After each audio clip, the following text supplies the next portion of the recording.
안녕하세요. 저는 이지윤이라고 합니다. 28살에 대기업에 입사해 지금까지 열심히 일하고 있어요. 제 인생이 완전히 바뀐 이야기를 들려드릴게요. 해당 사연은 사연자의 실제 사연을 바탕으로 재구성된 이야기입니다. 야블리튜브 오늘의 이야기 시작하겠습니다. 그 전에 잠깐 구독, 좋아요, 알림 설정 부탁드립니다. 모든 것은 그날 밤 늦은 야근을 하던 날부터 시작됐습니다. 그날은 유독 바빴어요. 중요한 프로젝트 마감일이 다가오면서 사무실엔 저 혼자만 남아 일하고 있었죠. 밤 11시가 넘어서야 겨우 마무리할 수 있었습니다. 피곤함에 머리가 지끈거렸지만 드디어 끝났다는 안도감에 깊은 한숨을 내쉬었어요. 아직도 퇴근 안 하셨네요? 갑자기 들려온 목소리에 저는 깜짝 놀라 고개를 들었어요. 회사 보안 요원이 문 앞에 서 있었습니다. 태준 씨라고 몇 번 인사를 나눴던 사람이었죠. 30살로 저보다 2살이 많았는데 항상 묵묵히 자기 일을 하는 모습이 인상적이었어요. 아, 네. 이제 막 끝났어요. 오늘 마감이라서. 저는 피곤한 미소를 지었습니다. 태준 씨는 순찰 중이었는데 불이 켜진 사무실을 발견하고 확인하러 온 거였어요. 혼자 늦게까지 일하시느라 고생 많으셨네요. 이제 퇴근하시죠? 제가 출구까지 함께 가드릴게요. 그 목소리에서 따뜻함이 느껴졌어요. 그동안 그저 인사만 나누던 사이였는데 처음으로 대화를 나누게 된 거죠. 엘리베이터에서 내려가면서 태준 씨는 책을 들고 있었어요. 혹시 책 읽고 계셨어요? 저도 모르게 물어봤습니다. 태준 씨는 살짝 멋쩍은 듯 웃으며 네, 순찰 돌 때 틈틈이 읽고 있어요. 심리학에 관심이 많아서 라고 대답했어요. 저는 너무 놀라 눈이 동그래졌어요. 단순한 보안 요원이라고만 생각했는데 이런 깊이 있는 면모가 있다니. 그날 이후로 저희는 자주 마주치게 됐어요.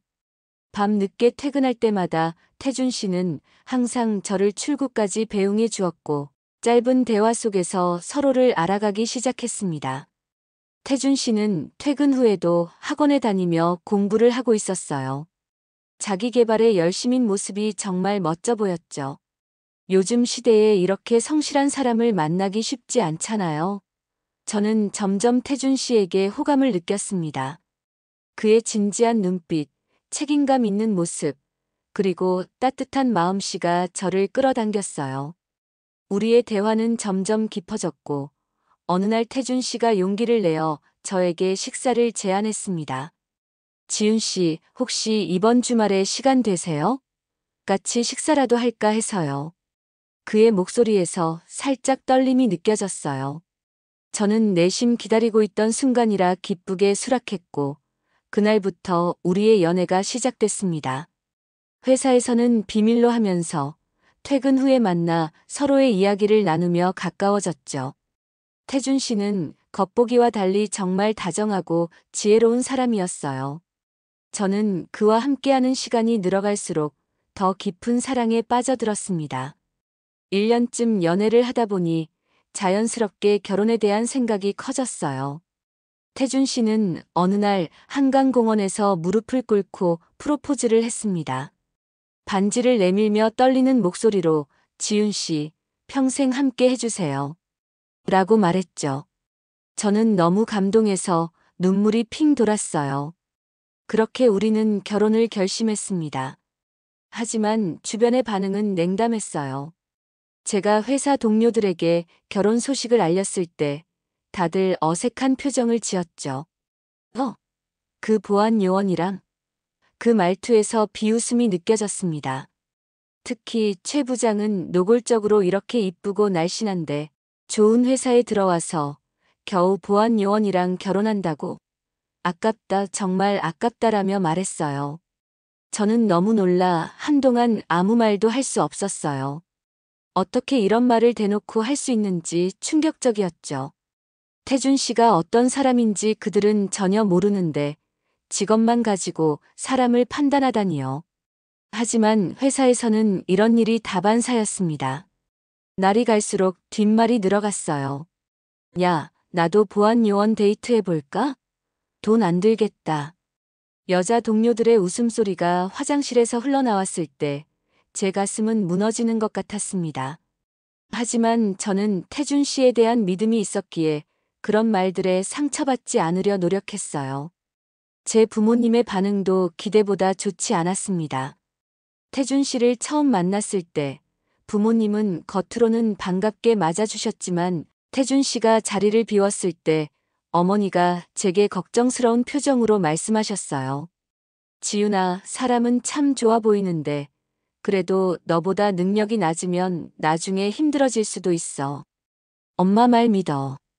아버지도 요즘 세상에 여자가 더 잘 나가면 남자가 자존심 상해서 괴롭히는 경우도 많다더라. 신중하게 생각해라라고 하셨죠. 저는 부모님을 이해시키려 노력했어요. 아빠, 엄마, 태준 씨는 정말 좋은 사람이에요. 직업이 뭐가 중요해요? 사람 자체가 중요한 거지. 그렇게 저는 모두의 반대를 무릅쓰고 결혼을 강행했습니다. 결혼식은 소박했지만 행복했어요. 태준 씨는 제 손을 꼭 잡고 평생 행복하게 해줄게요라고 약속했습니다. 그 진심 어린 눈빛을 보며 저는 제 선택이 옳다고 확신했죠. 하지만 결혼 후에도 회사에서는 여전히 저를 바라보는 시선이 따가웠어요. 보안요원 부인이라는 별명이 생겼고 뒤에서 수근거리는 소리가 들렸습니다.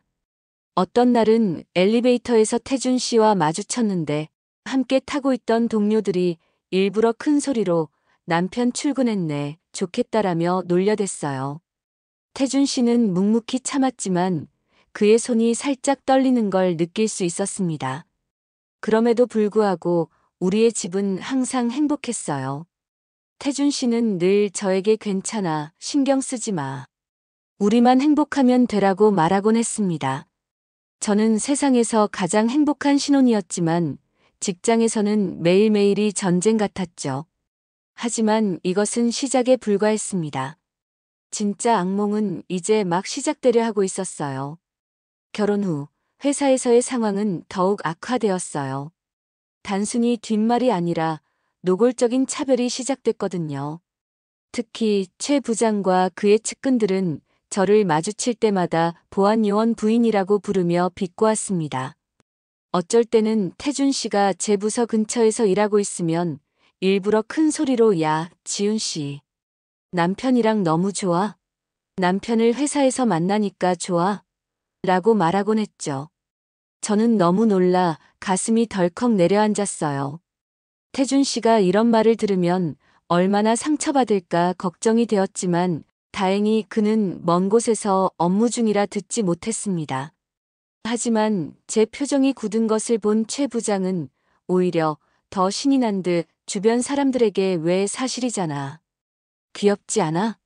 매일 남편이랑 출퇴근하고 라며 웃었어요. 업무적으로도 차별이 심해졌습니다.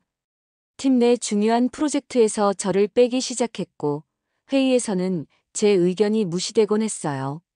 지훈 씨는 집에 가서 남편이나 잘 챙겨. 라는 말을 들을 때마다 화가 치밀었지만 그것이 현실이었습니다. 어느 날은 사내 회식이 있었어요. 저는 참석하고 싶지 않았지만 불참하면 더 많은 뒷말이 나올까봐 억지로 갔죠. 술자리가 무르익을 때쯤 최 부장이 제게 술을 따르며 말했어요. 넌 출세하려면 남편 덕 좀 보려나? 보안요원도 우리 회사 직원이긴 하니까. 하하. 주변 사람들도 따라 웃었습니다. 저는 너무 놀라 입이 떡 벌어졌어요. 그 순간 참을 수 없는 분노가 치밀어 올랐죠. 최 부장님, 제 남편은 정말 훌륭한 사람입니다. 직업으로 사람을 판단하지 마세요. 라고 단호하게 말했어요. 순간 테이블에 정적이 흘렀습니다. 최 부장의 표정이 일그러졌어요. 오호, 요즘 애들은 정말 예의가 없구만. 내가 지금 농담했잖아. 왜 이렇게 심각해? 그의 목소리에서 위협이 느껴졌죠. 회식 내내 저는 불편한 상태로 앉아 있었고 빨리 집에 가고 싶다는 생각뿐이었습니다. 다음 날부터 회사에서 저를 향한 시선은 더욱 차가워졌어요. 사람들은 제가 지나가면 갑자기 대화를 멈추고 뒤에서 속삭이곤 했습니다. 심지어 친했던 동료들까지도 저와 거리를 두기 시작했어요. 누구나 최 부장의 눈밖에 나면 회사 생활이 어려워진다는 걸 알고 있었으니까요. 어느 날은 화장실에서 대화를 엿듣게 되었어요. 지훈이 요즘 완전 고립됐더라. 불쌍하긴 한데 괜히 끼어들면 우리까지 피해볼까봐. 친구라고 생각했던 소연의 목소리였어요. 저는 너무 놀라 몸이 굳어버렸습니다. 누구도 내 편이 되어주지 않는 현실이 너무 서글펐죠. 집에 돌아와 태준 씨에게 이런 일들을 말하고 싶었지만 그가 걱정할까봐 차마 말할 수 없었어요. 대신 오늘도 회사 어땠어? 라고 물으면 응, 별일 없었어. 라고 대답했죠. 하지만 태준 씨는 제 표정을 보고 뭔가 이상함을 느꼈는지 가끔 정말 괜찮아? 뭔가 힘든 일 있어? 라고 물어보곤 했어요. 그럴 때마다 저는 고개를 저으며 미소 지었죠. 아니야, 그냥 좀 피곤해서 그래. 태준 씨는 더 이상 묻지 않고 제 어깨를 토닥여 주었습니다.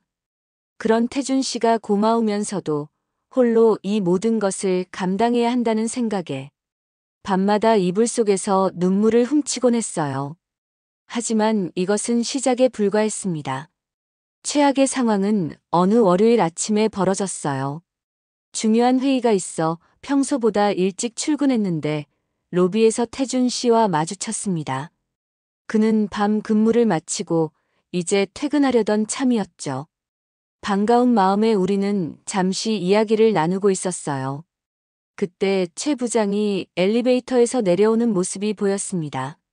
아이고, 여보, 내 남편 오셨네. 최 부장의 목소리가 로비 전체에 울려 퍼졌어요. 순간 주변의 모든 시선이 우리에게 집중됐죠. 저는 너무 놀라 심장이 쿵쾅거렸어요.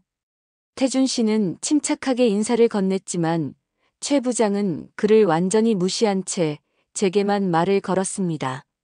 지훈 씨, 오늘 회의 자료 준비는 했어? 아, 미안. 남편이랑 데이트 중이었나? 비웃음 섞인 말투에 저는 얼굴이 화끈거렸어요. 태준 씨는 여전히 침착하게 저는 이제 퇴근하는 길입니다. 지훈이와 우연히 마주친 것뿐이에요. 라고 말했습니다. 그러자 최 부장은 마치 태준 씨의 존재를 이제야 눈치챈 것처럼 연기하며 어이, 자네 목소리가 들리네. 뭐, 건물 순찰 도는 김에 여기까지 온 거야? 라고 모욕적인 말을 던졌어요. 주변에 있던 직원들이 키득거리는 소리가 들려왔죠. 태준 씨의 얼굴이 굳었지만 여전히 예의를 갖춰 대답했습니다. 아닙니다. 야간 근무를 마치고 퇴근하는 길이었습니다.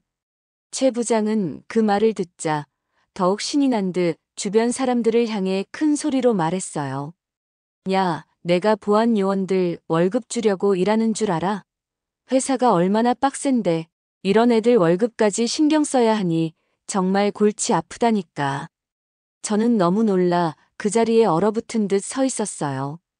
태준 씨를 이렇게 모욕하는데도 제가 아무 말도 할 수 없다는 것이 너무 비참했습니다. 태준 씨는 제 손을 살짝 잡고 먼저 가볼게요. 회의 잘하세요.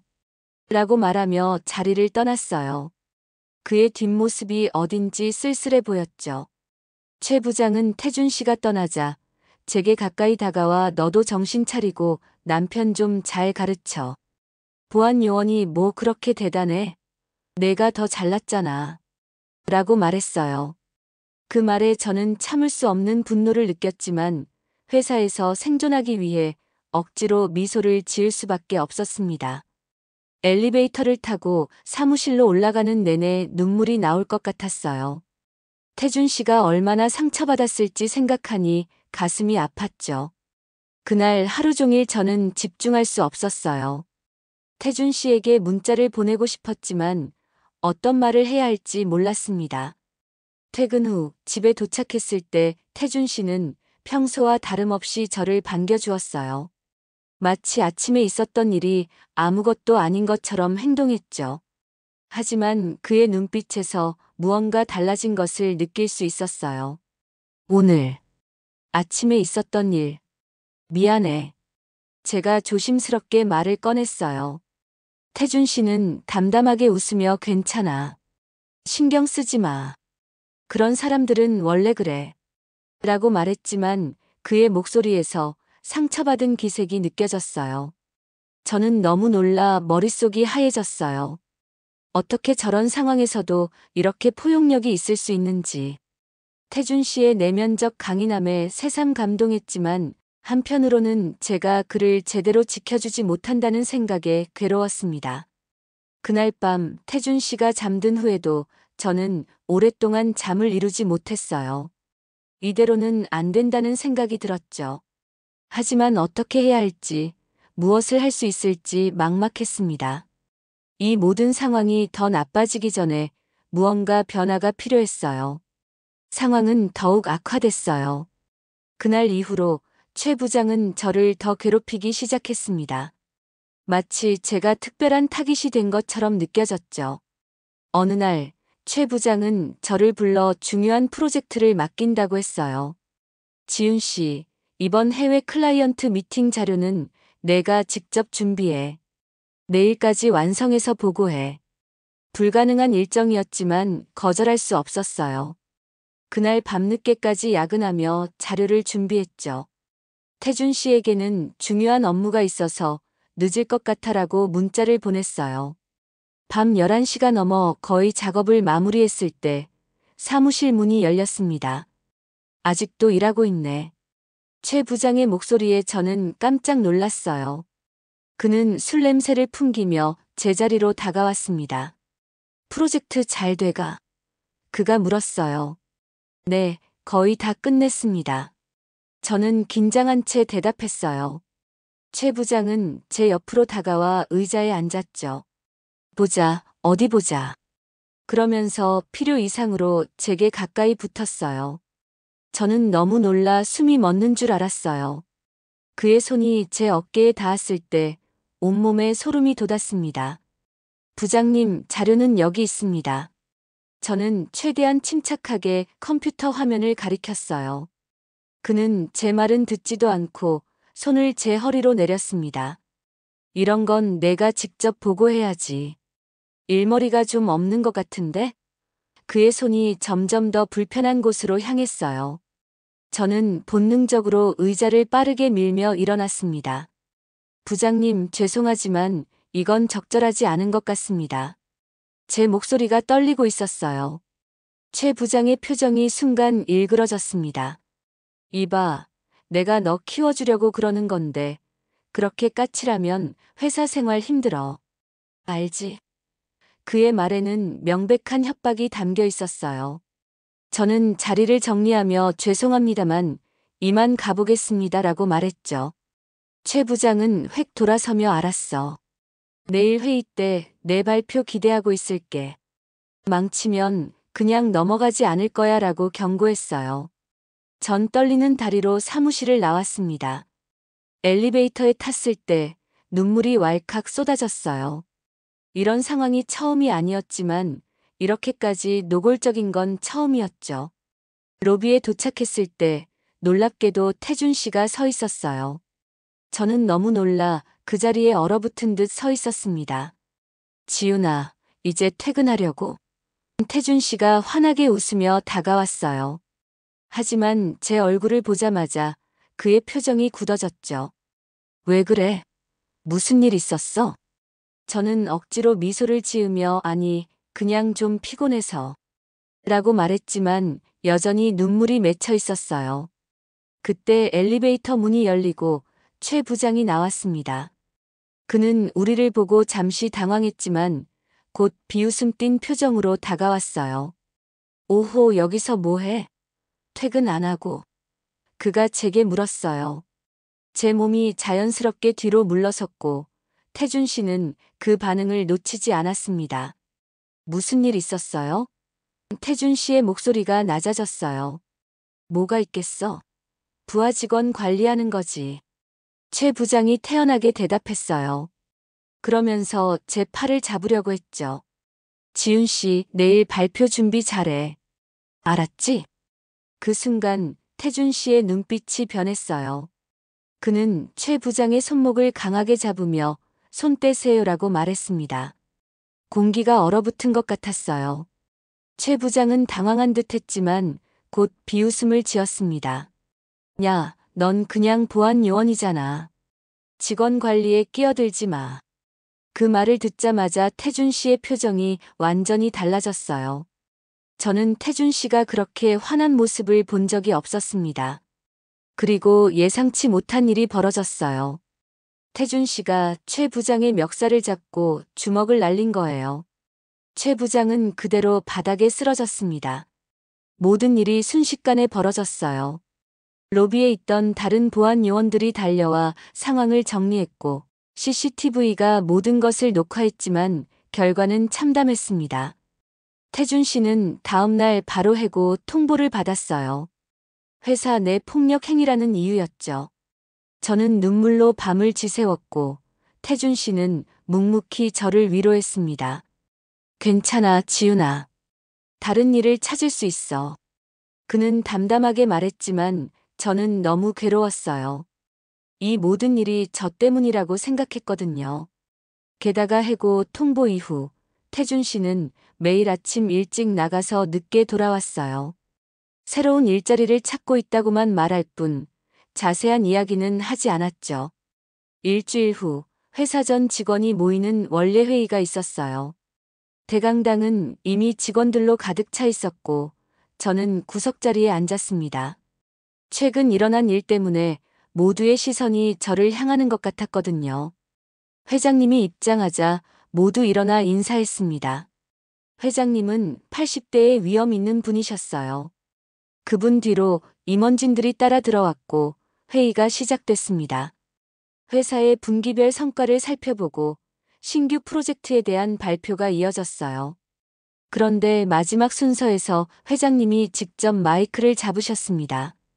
오늘 여러분께 특별한 발표가 있습니다. 회장님의 목소리가 강당에 울려 퍼졌어요. 우리 회사는 앞으로 변화와 혁신을 통해 더 큰 도약을 준비하고 있습니다. 그 중심에는 새로운 기획본부장이 있을 것입니다.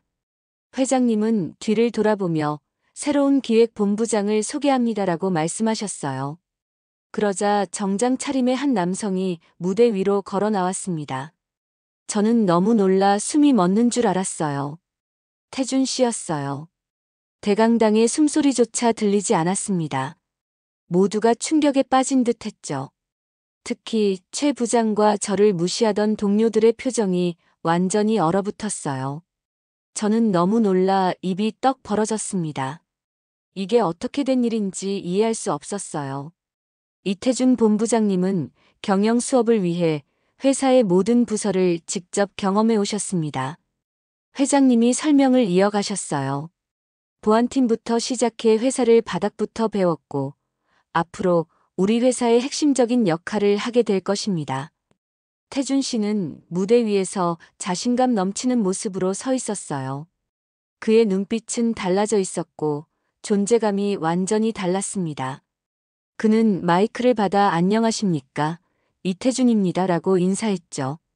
그 목소리는 제가 알던 목소리였지만 어딘가 더 당당하고 힘이 있었어요.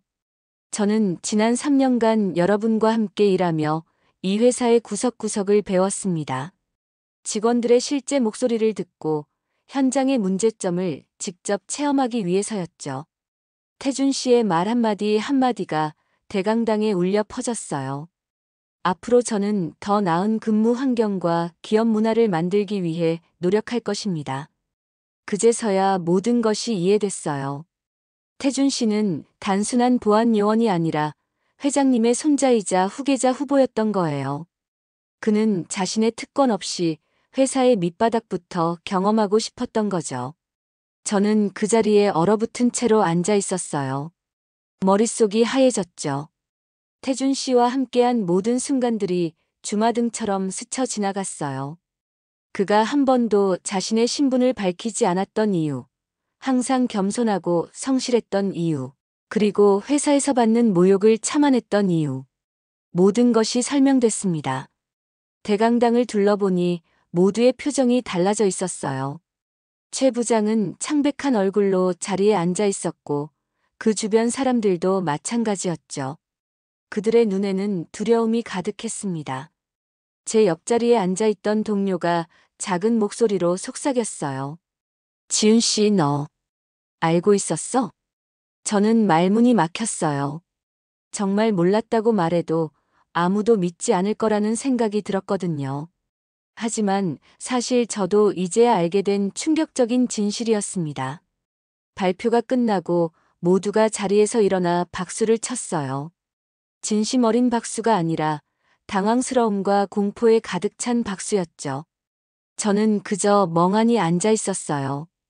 태준 씨는 강단에서 내려와 임원들과 인사를 나누었고 계속해서 저를 쳐다봤습니다.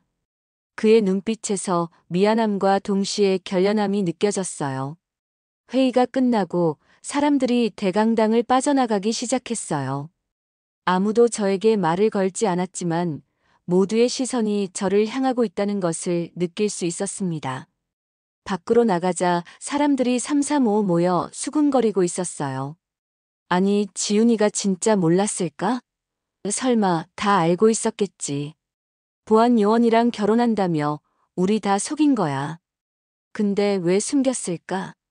회장님 손자라고 말했으면 다들 좋게 대해줬을 텐데. 그때 누군가 제 어깨를 툭 쳤어요.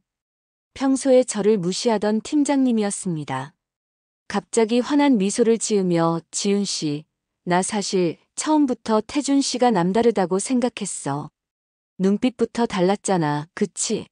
라며 아첨하듯 말했어요. 저는 너무 놀라 한동안 아무 말도 할 수 없었어요. 불과 몇 시간 전까지만 해도 저를 무시하던 사람들이 갑자기 친근하게 다가오는 모습이 너무 역겨웠거든요. 그저 죄송합니다만 저도 지금 혼란스러워서 라고 말하며 빠르게 자리를 피했습니다. 사무실로 돌아가는 엘리베이터에서 사람들은 계속 저에게 질문을 던졌어요. 진짜 몰랐어? 어떻게 만났어? 왜 보안요원 행세를 한 거지? 저는 묵묵히 서 있었고 다행히 곧 제 층에 도착했습니다. 사무실에 도착하자 또 다른 광경이 펼쳐지고 있었어요. 인사팀 직원들이 최 부장의 자리로 향하고 있었죠. 최 부장은 창백한 얼굴로 서 있었고 인사팀장이 서류를 건네며 이야기하고 있었습니다. 부장님은 앞으로 물류센터에서 근무하시겠습니다. 인사팀장의 목소리가 사무실 전체에 울려 퍼졌어요. 오늘부터 발령입니다. 짐을 정리하시고 오후까지 인수인계 부탁드립니다. 최 부장의 표정이 일그러졌어요. 이게 무슨 말도 안 되는 소리야. 내가 이 회사에서 20년을 일했는데. 그의 목소리는 분노와 공포로 떨리고 있었죠. 인사팀장은 냉정하게 대답했어요. 이 부장님은 청소관리팀으로 배정되셨습니다. 그러면서 또 다른 팀장에게 서류를 건넸습니다. 그리고 최 부장님, 직장 내 성희롱과 갑질은 회사 내에서 절대 용납되지 않습니다. 법적 대응도 함께 진행될 예정입니다. 최 부장은 격분한 듯 소리쳤어요. 무슨 증거가 있다고 그런 말을 해. 다 거짓말이야. 하지만 인사팀장은 태블릿을 꺼내 보여주었습니다. 그 화면에는 제가 야근하던 날 최 부장이 저를 성추행하려던 CCTV 영상이 재생되고 있었어요. 회사 내 모든 CCTV가 저장되고 있습니다. 이 외에도 여러 증거가 확보되어 있고 피해자들의 증언도 있습니다. 인사팀장의 말에 최 부장은 완전히 무너져 내렸어요. 저는 너무 놀라 그 자리에 얼어붙은 듯 서 있었습니다. 이 모든 상황이 너무 빠르게 전개되고 있어서 받아들이기 힘들었어요. 그때 사무실 문이 열리고 태준 씨가 들어왔습니다. 모든 시선이 그에게 집중됐죠. 태준 씨는 인사팀장에게 고개를 끄덕인 후 저를 향해 걸어왔어요. 지훈 씨, 잠시 시간 괜찮으세요? 그의 목소리는 공식적이었지만 눈빛은 따뜻했습니다. 저는 무의식적으로 고개를 끄덕이고 그를 따라 회의실로 향했어요. 사무실에 있던 모든 사람들의 시선이 우리를 쫓았지만 더 이상 비웃음이나 조롱은 없었어요. 오히려 두려움과 경외심이 섞인 눈빛이었죠. 회의실에 들어서자 태준 씨는 문을 닫고 저를 바라봤습니다. 그의 얼굴에는 복잡한 감정이 교차하고 있었어요. 이제 그는 제가 알던 보안 요원의 모습이 아니라 당당한 임원의 모습이었지만 여전히 그의 눈빛만은 제가 사랑했던 그대로였습니다. 지훈아. 처음으로 그가 회사에서 반말로 저를 불렀어요. 미안해. 모든 걸 숨겨서. 회의실 안은 조용했어요. 저는 태준 씨를 바라보며 물었습니다. 왜 지금까지 말 안 했어? 태준 씨는 깊은 한숨을 내쉬었어요. 처음에는 그럴 생각이 없었어. 그냥 실무부터 배우려고 했던 거야. 그런데 내가 나타났고 그는 잠시 말을 멈추고 창밖을 바라봤어요. 할아버지는 내가 회사를 물려받기 전에 모든 부서를 경험해 보길 원하셨어. 특히 가장 낮은 직급부터 시작해서 직원들의 실제 목소리를 듣고 문제점을 파악하길 바라셨지. 그래서 보안팀에 배치됐던 거야. 저는 조용히 그의 말을 들었어요.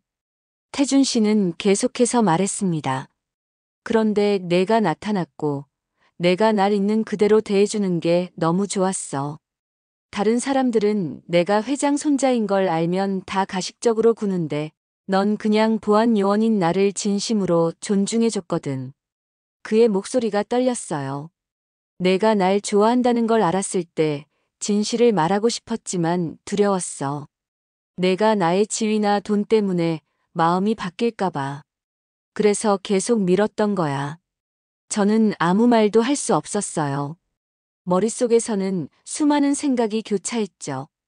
화가 나기도 했고 배신감도 들었지만 한편으로는 그의 마음을 이해할 수도 있었습니다.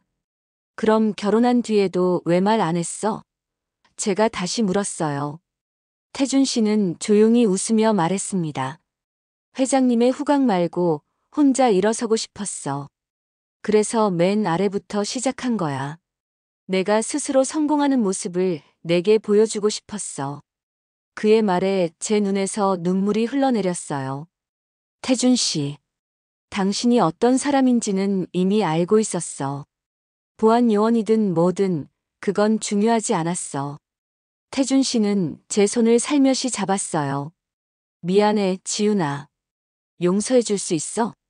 그 순간 저는 이 사람이 제가 사랑한 그 태준 씨라는 것을 다시 한번 확인했어요.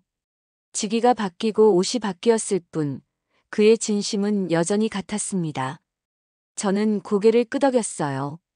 하지만 앞으로는 비밀 없기로 해요. 태준 씨는 환하게 웃으며 약속할게라고 말했습니다. 그날 이후 회사의 분위기는 완전히 달라졌어요. 최 부장을 포함한 몇몇 관리자들은 모두 자리를 옮기거나 해고되었고 직장 내 괴롭힘과 성희롱을 방지하기 위한 강력한 정책이 시행됐습니다. 회사에서는 더 이상 저를 무시하는 사람이 없었죠. 오히려 모두가 지나치게 예의 바르게 대했어요. 처음에는 그런 급격한 변화가 어색했지만 태준 씨가 제게 그들은 내가 회장, 손자 부인이라서가 아니라 내 자체로 존중받아야 해라고 말해 주었어요. 그리고 실제로 태준 씨는 그렇게 했습니다. 회사에서 저를 특별 대우하지 않았고 제가 스스로 성장할 수 있도록 도왔죠.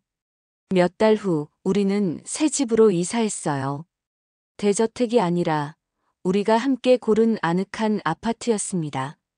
태준 씨는 우리는 내 배경과 상관없이 우리만이 쓸 삶을 살아야 해라고 했어요. 그 말에 저는 다시 한번 그를 사랑하게 됐죠. 어느 날 저녁 태준 씨가 제게 깜짝 선물을 준비했다며 눈을 가리고 어딘가로 데려갔어요. 눈을 떴을 때 그곳은 작은 책방이었습니다. 너를 위한 거야.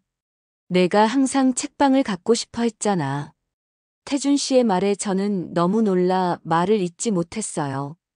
저는 대학 시절부터 작은 책방을 운영하는 꿈이 있었는데 태준 씨가 그걸 기억하고 있었던 거예요. 이제 회사를 그만두고 내 꿈을 펼쳐도 돼. 그의 말에 저는 눈물을 흘렸습니다. 그렇게 저는 좋아하는 책들로 가득 찬 작은 책방의 주인이 되었어요. 태준 씨는 회사 일로 바빴지만 시간이 날 때마다 책방에 들러 도움을 주었습니다. 우리는 더 이상 남들 눈치를 보지 않고 함께 행복한 삶을 시작했어요. 가끔 과거를 돌아보면 그 모든 어려움이 지금의 우리를 만들어준 소중한 경험이었다는 생각이 들어요. 태준 씨는 최근에 이런 말을 했습니다. 인생은 예상치 못한 방향으로 흘러가기도 하지만 중요한 건 누구와 함께 그 여정을 걷느냐야. 저는 그의 말에 전적으로 동의해요. 직업이나 지위, 돈보다 중요한 것은 서로에 대한 진실한 마음이었으니까요. 지금 우리는 서로의 진짜 모습을 사랑하며 매일매일 새로운 추억을 만들어가고 있습니다. 그리고 이것이야말로 진정한 행복이 아닐까 싶어요. 오늘 사연 어떠셨나요? 오늘 사연 듣고 생각나는 댓글이 있으시다면 부탁드립니다. 여러분의 댓글은 더 좋은 사연으로 찾아올 수 있는 야불리의 원동력입니다. 오늘 사연이 좋았다면 구독, 좋아요, 알림 설정 부탁드리며 영상 끝까지 시청해주셔서 너무 감사드립니다.